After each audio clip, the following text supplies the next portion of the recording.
नमस्कार मेरे प्यारे मित्रों।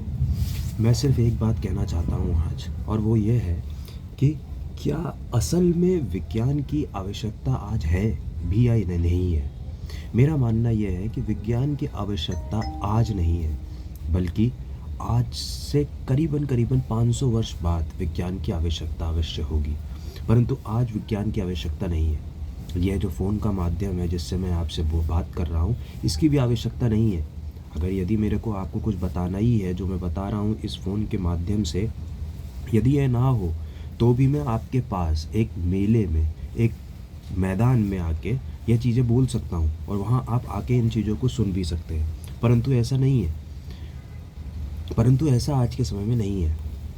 मेरे दिमाग में ये तर्क आया कहाँ से कि विज्ञान आज के समय में सही नहीं है, बल्कि आज से 500 वर्ष बाद विज्ञान अवश्य सही होगा।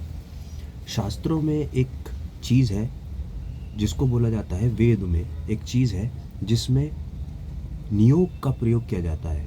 नियोग यानी कि बच्चे, अगर किसी महिला पुरुष को बच्चा नहीं होता है तो वे नियोग करके बच्चे का प्रयोग कर सकते हैं, बच्चे को संसार में ला सकते हैं।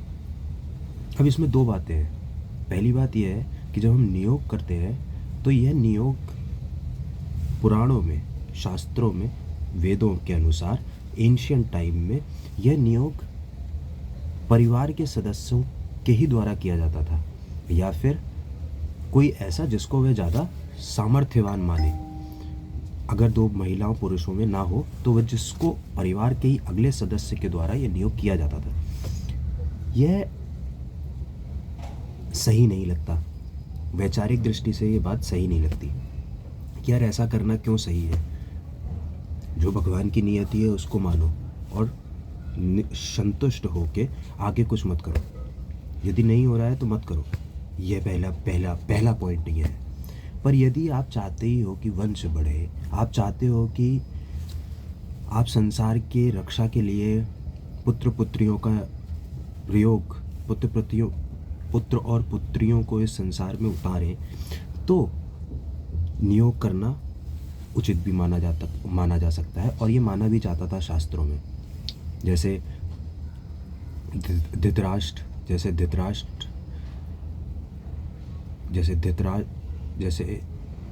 दशरथ, जैसे धृतराष्ट्र, ये सारी चीज़ें, ये जितने भी पुत्र हुए हैं, जैसे कि पांडव सबसे ज़्यादा, पांडव जो 5 पांडव थे, वह नियोग के द्वारा ही उत्पन्न किए गए हैं। उसमें प्रथम पुरुष के अतिरिक्त अन्य पुरुषों की मदद से उन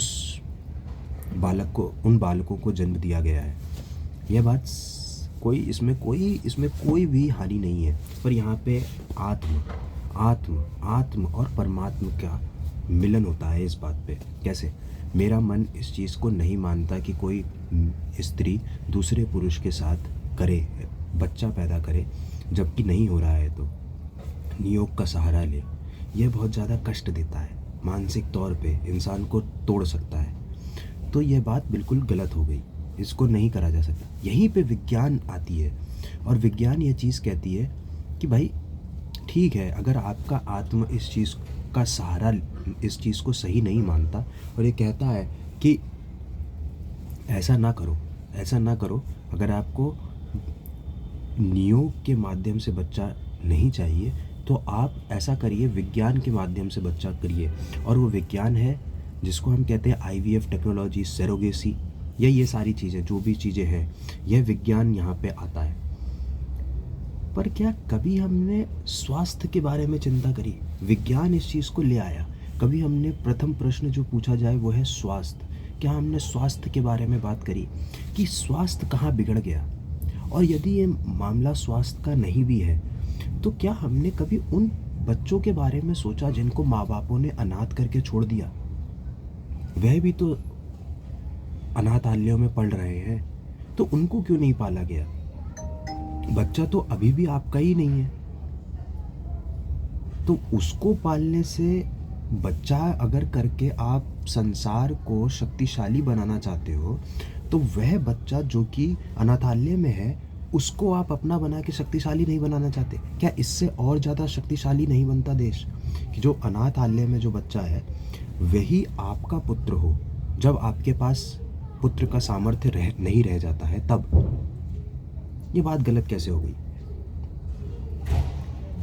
तो साइंस ने उस बच्चे को अपनाने का प्रयत्न नहीं किया, धर्म ने उस बच्चे को अपनाने का प्रयत्न नहीं किया।